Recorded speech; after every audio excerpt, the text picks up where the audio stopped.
Hello everyone, welcome back to MindMatrix YouTube channel.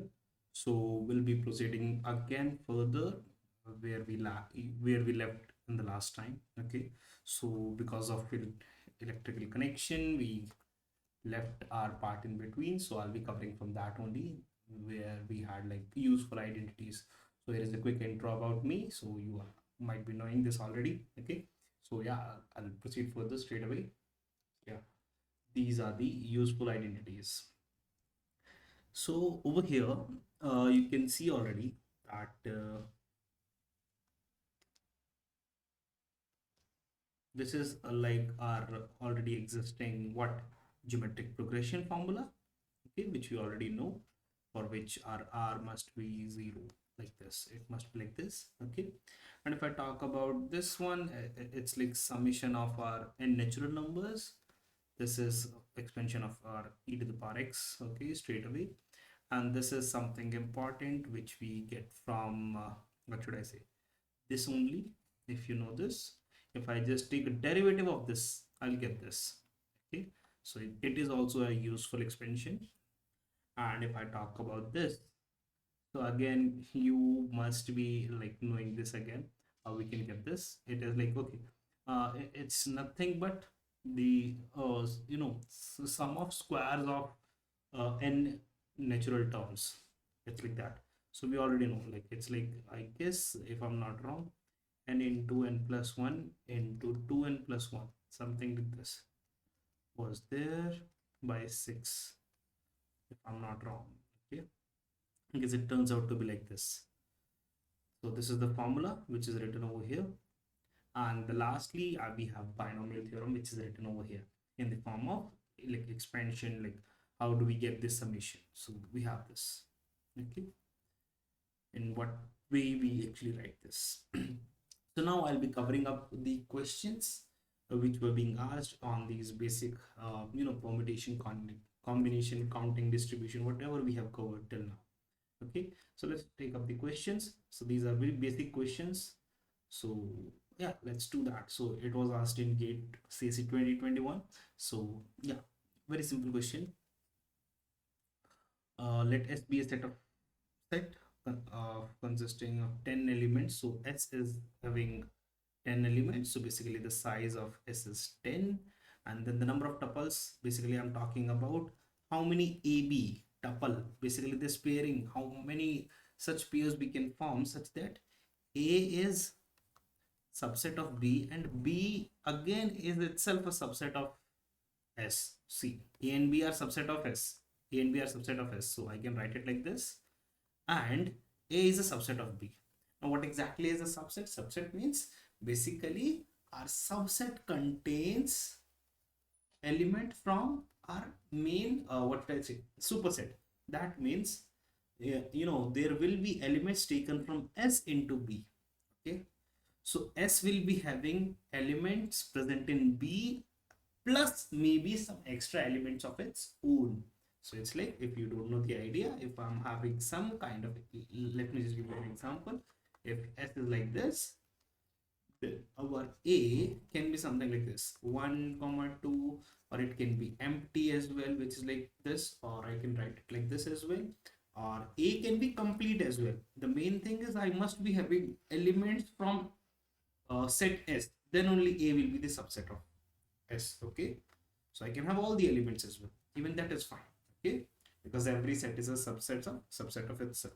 That's why the set can be itself a subset of itself, okay. So I have mentioned that. So these are the condition. I need to find the total pairs like this, okay. So considering all these, first of all, so we are getting into a kind of relationship where A is a subset of B and B is a subset of S. And we already know, it was mentioned, A is a subset of S. And we don't know about A, we don't know about B, we know about S, that there are 10 elements.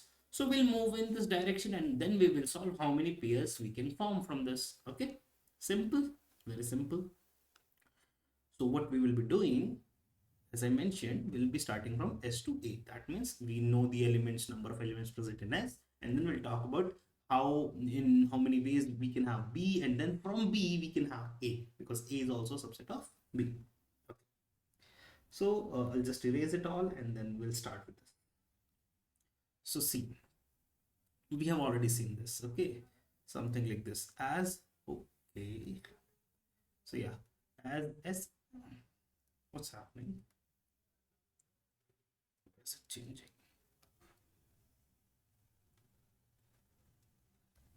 Okay. We haven't selected. Yeah. So yeah, just try it now. So yeah. So as I was mentioning that as we know that we have 10 elements. So if I want to create a subset, then subset can have all the elements or no element present. So it can be like, okay, B can have zero element or one element. It is like I'm talking about the size of B. B can have zero element, one, two, three, any, or maybe like up to 10, anything can be here. Okay. So in that case, how many ways we can form B with zero element? It is 10C0. In 10C0 way, out of 10 selecting zero element, I can create a B with zero elements. If I talk about with one element, how many B's I can create? Again, that is going to be 10C1 ways. Out of 10, I can have any one of these. From 2, how can I create 10C3, and we will go on up to 10C10. So these are the number of ways in which I can have B. These are the number of ways I can have B. So if somebody simply asks that, okay, and how many ways I can have a subset B, then it is going to be this summation, and we have already discussed it. It is going to be 2 to the power 10. If I talk about simply this thing, but the question doesn't end over here. There's a further part to it, which is A is a subset of B, and we need to talk about tuple AB possible. Now, if B contains these many elements, how many ways I have for A? Just tell me that. How many ways I can have A? Because A will be taking elements from B then. So because it is having zero elements, so there is no choice, only one choice, that it must also be a empty set. If I am having one element, then what is the case I'm having over here? So for creating this subset, I will be having 1C0 and 1C1. Yes or no? Just think about this. It would be 1C0 plus 1C1. These are the two possible cases for A if there is only one element in B. So let's talk about this. I have not written 10C2, but okay, that's fine. So we'll directly jump to 10C3 just to realize it better, that how we will be making A from that. So if I had three elements in B, then how can I create A from that? Then A can have zero element, one element, two element, or three element from B. So it's like from 3 I can have zero element, one element, two element, or all the elements. Yes or no? So basically, what we already know. So even in fact, we need not to do this. Okay, we can directly say that okay, for creating A, there was only one choice. For creating A with one element, we had only two choices, either to take that or not to take it. So two choices were present. If I talk about two elements are present, so just remember that if I'm having two elements, so for the first element there are two choices, take it or not. For the second element I have two choices, take it or not. So it is going to be multiplication, as we have already seen when we are talking about the membership of each, then we multiply. So 2 to the 4, so it's going to be 2 to the power 2. What about this? So you already know, like this would be coming out to be what, 2 to the power 3 only, but still how we can get this over here? Just another example. So I am having three elements in B, and for each one of them I will be considering the membership for A, that it may or may not be there, may or may not be there, may or may not be there. So overall we'll have multiplication, so 2 to the power 3 total ways would be there to create A when B is having three elements. So if you just have a look at it, if I just write it properly, how will it be coming out? I'll just show you that. So we can write it as in this way, like it would be simply 10C0 into 1 plus 10C1 into 2 plus 10c2 into 2 की power 2 plus 10c3 into 2 की power 3 up to 10c10 and 2 की power 10 would be there. So if you remember this, what is this? This is again a binomial expansion of what? If I just, just put x in place of 2, just put x in place of 2, what you'll get, it would be something like, okay, 10c0 x to the power 0 plus 10c1 x to the power 1, 10c2 x to the power 2. And what is this? This is nothing but 1 plus x to the power 10. So what is the value of x? It's 2, as I mentioned over here. So it's 1 plus 2 to the power 10, which is nothing but 3 to the power 10. That's our final answer. The answer to this is 3 to the power 10. I hope it is clear. Okay. Now we will move further. You can just rewatch these videos. If you have any doubt, you can comment below. Okay, and don't forget to like the video if you are getting some value from it. Okay, share it with your friends. Okay, and join the Telegram group or WhatsApp channel, which is the links are already in the description. Okay, so let's move further to the next question. Okay, so this was a recent question which was being asked in like 2023 only. Good question. So it's being said, okay, that U is having again n elements. N elements are there, and it is greater than 1,000. They have made the complex language just to fool us. Okay, just to make it complicated. Let k be a positive integer less than n. Okay, so n is greater than 1,000 and k is less than n. A and B are the subsets of what? U. Okay, A size and B size is k. Basically each of them have k elements, and they are disjoint set. They don't have any common elements present. They are disjoint set. No intersection is there. Okay, we say that a permutation of U separates A from B if one of the following is true. If one of the following is true, all the members of A appear in the permutation before any of the members of B, or all the members of B appear in the permutation before any of the members of A. What exactly does that mean? So I hope these three points are clear. N is greater than 1,000, K is less than N, A and B are the subsets, and they are like disjoint set. They don't have anything in common. So because I'll just remove everything now. Okay.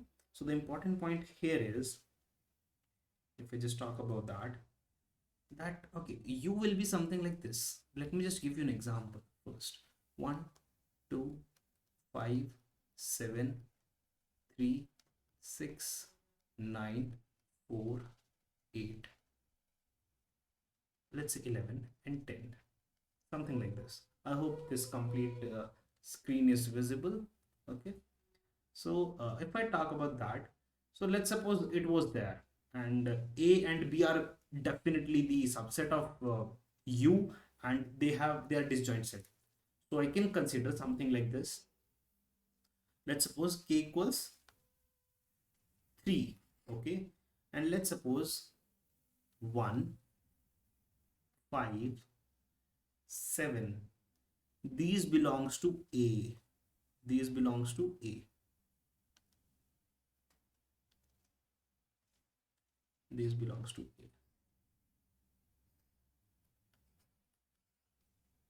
A, and let's suppose 9 8 and 10, these belongs to B. Okay, these belongs to B. So now you can see I have not written this U in a arranged order. I have not written it in a sorted manner.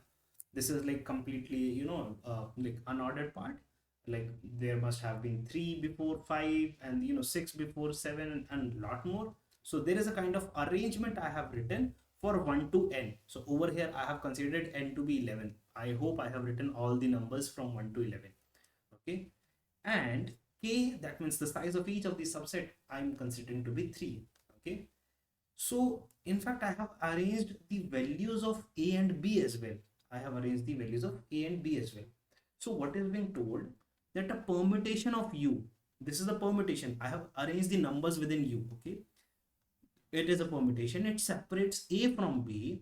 A और B को अलग करता है, it separates A from B if all the members of A appear in the permutation before any of the members of B. Means if the first member of B is 9, so every member of each and every member of A must be present before 9 only. It shouldn't be like if I say, okay, that there are 4 elements allowed, then this thing is not allowed. Okay, let's say that I'm having this as well, and I'm having this, something like this, that 4 belongs to it, then this is not a valid partition. Sorry, valid permutation is not separating. Permutation of U does not separate in that case, because 3 will become the first element of B, and before 3 not all the elements of A are present. One of the elements, which is 4, is present after the first element of B. So for a perfect separation, all the elements of A must be in one side, all the elements of B in other side. They must not be mixing up, that the first element of B is here, the last element is coming up sometime later. It should not be coming, something like that. Or it could be B or A, something like that. Either A appears before any of the member of B, or or B appears before any of the member of A, like the same stuff. Okay, I'm talking about the ordering. So now how do we solve this question? It's very simple. Okay, very simple. Let's see. The answer is very direct. So out of n, I need to talk about the arrangements, because the permutation they are already talking about. Okay, so now I have, like, from n I have 2k elements which will be divided among A and B, which are disjoint set. There is no common element. Okay, and n minus 2k elements are left. Okay, which are not part of A or B. Okay, this is clear. This must be clear. We had n elements and 2k elements. Combinedly I'm talking about, because in A there are k elements, in B there are k elements. So all together we have 2k elements. So 2k elements and n minus 2k are those elements which are not the part of A or B. So now what I want is basically from these n places, because these are n numbers, so definitely I'm having n places for the arrangement. It's like quite simple. So out of n, let me just solve for one case and then I'll double it to get the answer for the other as well. Okay, the total answer. Let me just solve for this one, as I have taken the example over here. So out of n, I'll just take what, 2k places. I'll select 2k places where I will be keeping A's element and B's element. Okay, out of n places there are, like, n blanks you can talk about. N blanks are there, and then out of these I have picked up like 2k places. Like over here, if there were 8 places. If I talk about 4 element of A and 4 element of B, so 8 places. So out of these n, or whatever is there, the number 1000, I'll be considering for an example. Let's say 1000. So out of 1000, I'll be picking up 8 places. If I say that the size of A is 4 only, or k value is 4. Okay, is 4. So for A and B combinedly, we need total 8 places. So I'll be picking up 8 places from 1000. So it's like n C2k. I have picked up those places where I will be putting the numbers of A and B. Okay, what next? So all the elements of A can be permuted among themselves. No need to arrange them with B or with those which are not a part of A or B. So all the elements of A can arrange among themselves. So from those 2k position, I'll be taking first k position for A, because all the A appears before all the B. So I'll take k places and arrange them, the element of A. Now again, there are B elements as well. So those can also be arranged among themselves in k factorial ways. Now what are we left with? Those elements which were not part of any. So I will arrange them out n minus 2k factorial. So overall, what you'll be getting is it is going to be nc 2k k factorial square into n minus 2k factorial. Okay, this was for the first case. If I just repeat it, that means okay, first b and then a, so it would be coming like in a similar fashion, symmetrical answer. So I will just multiply it by 2. And do I have any answer like that? Yes, this is the answer. D is the correct answer. I hope it is clear. Okay, simple question over here. We just need to understand the basics, how we can do that. So let's move on to the next question. What we are having. Okay, yeah, we're fine.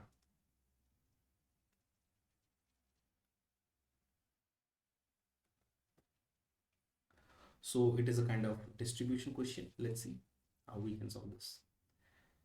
So we have 6 jobs of distinct difficulty levels. Okay, so it's like I can write it like this: J1, J2, J3, J4, J5, J6. Okay, 6, and 6 is the difficult, most difficult, and it is easiest. Okay, easiest, and 3 computers with distinct processing speed. So let me just write the computers C1, C2, C3. This is fastest and this is slowest, because in terms of speed we are having these.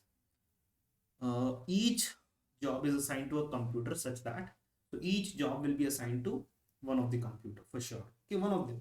It's not like that each computer will get some of these. No, one computer may not be getting any, which we will see in the further description. But the thing is, each job will be executed in one of these computers. Okay, the fastest computer gets the toughest job, so this has been assigned to this, and the slowest gets the easiest job. This has been assigned. So basically, this has already been assigned. This has already been assigned. We are left with 4 jobs. We are left with 4 jobs to be assigned. Okay, and then again these 3 computers.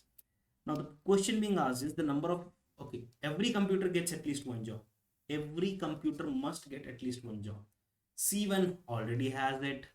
C3 already has it. It's like we are asking that in how many ways we can distribute rest of the jobs so that C2 get at least 1 job, because C1 is already having, C3 is already having. Okay, C2 get at least 1 job. That is the main concern over here.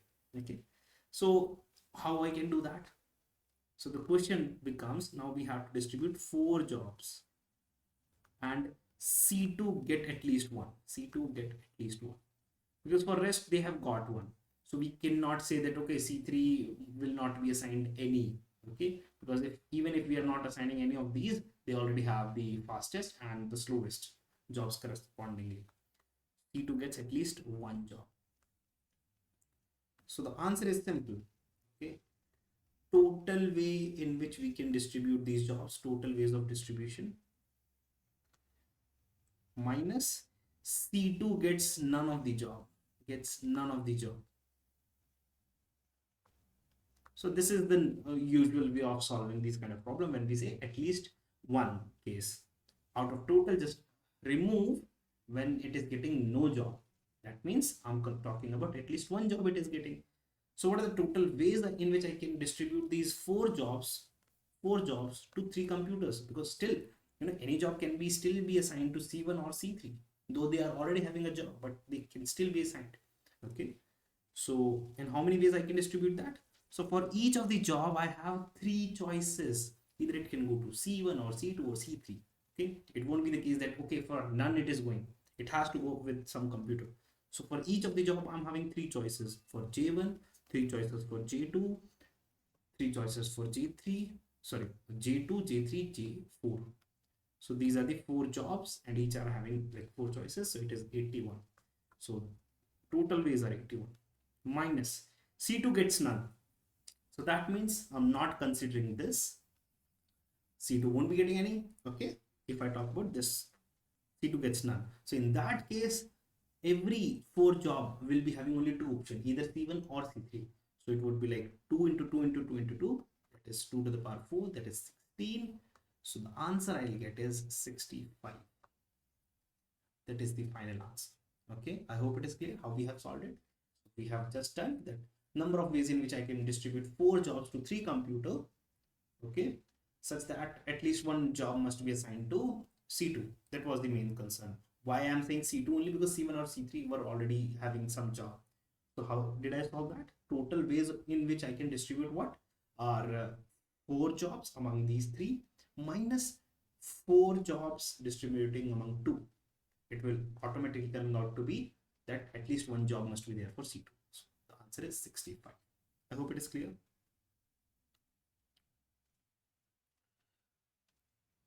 Let's move on to the next one. So now we have simple questions. Okay, very simple questions based on these countings only. So we have M identical balls and distinct bags. So we have already seen this example. Okay, when we have distinct bag and identical balls. Okay, so it needs to be distributed. Okay, so if you remember the formula, it was like n plus r minus 1 c n minus 1, where n was basically our n was our what the yeah bins, n was bins, and r was total balls we were talking about.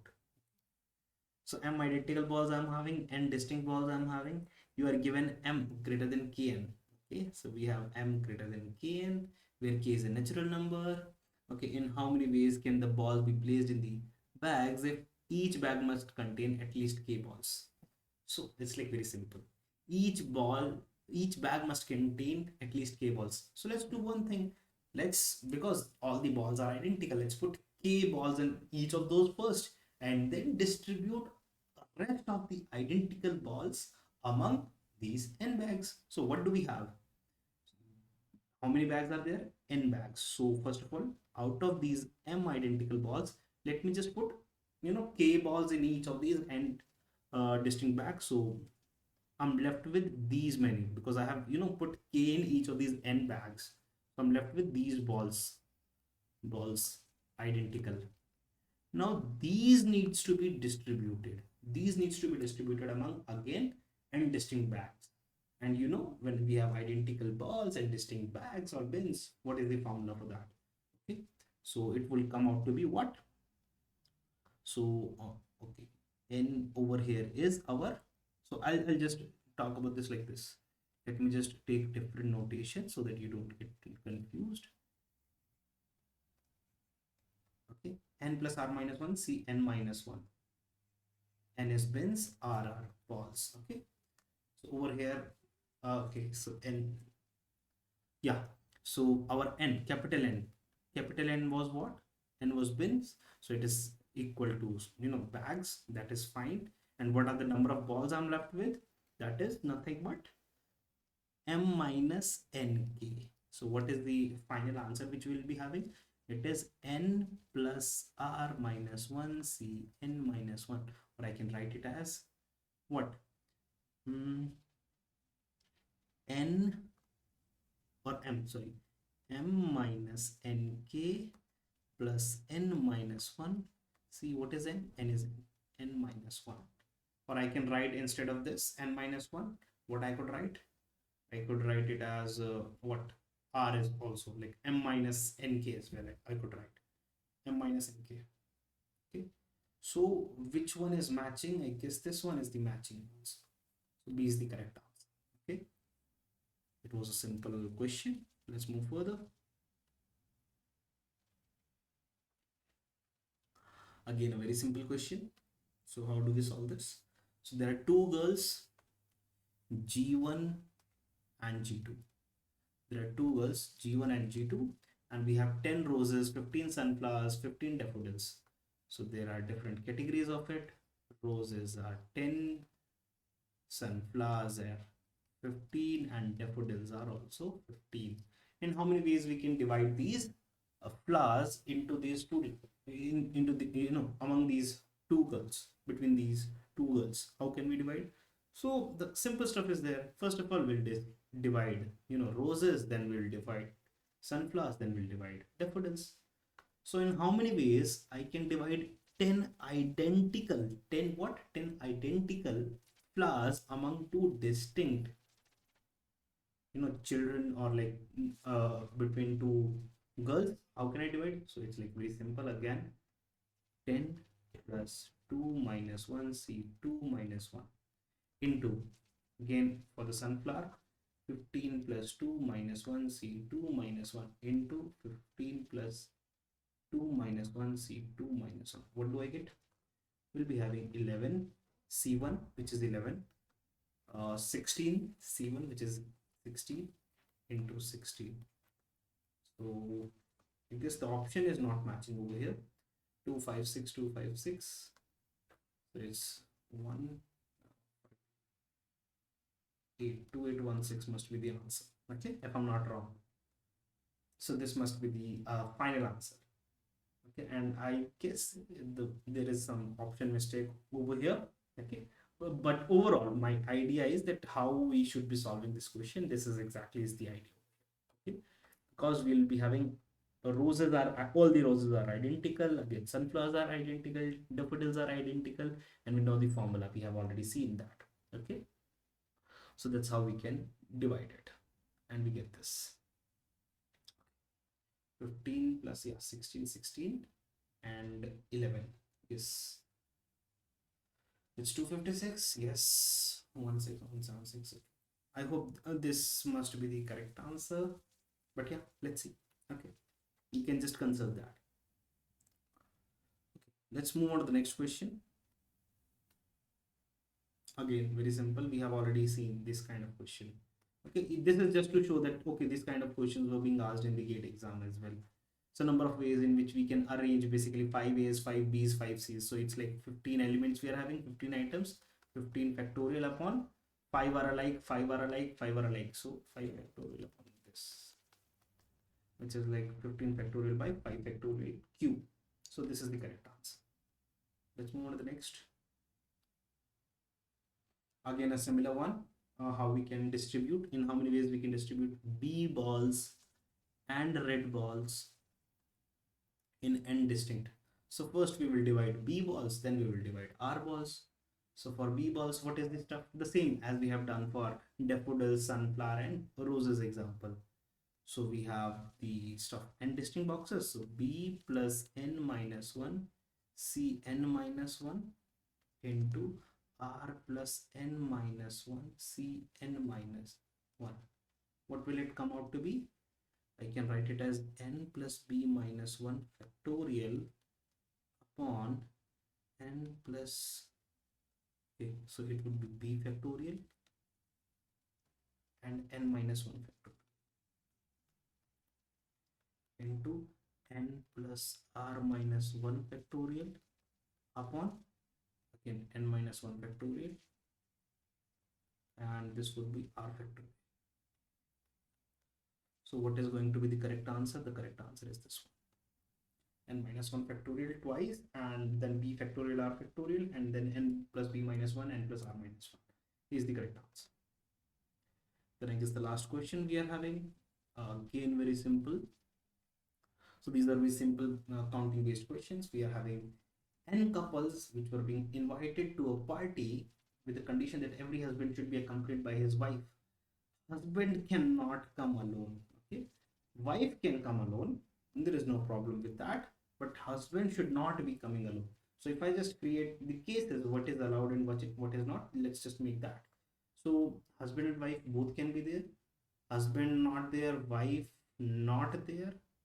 Okay, not husband but wife, not husband, not wife. So which case is the issue over here?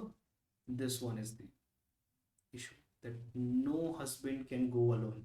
Okay, every husband must be, a wife need not be accompanied by her husband, but every husband should be accompanied by his wife. So this case is not allowed. Okay, this is allowed, both can be there. This is allowed, alone wife can come. This is also allowed, that none of them are coming. Okay, And how many couples do we have? We have total n couples. And for each couple, these are the choices we are having. We are having total n couples, and for each of them, we are having these choices. What are the choices? There are three choices you can see over here.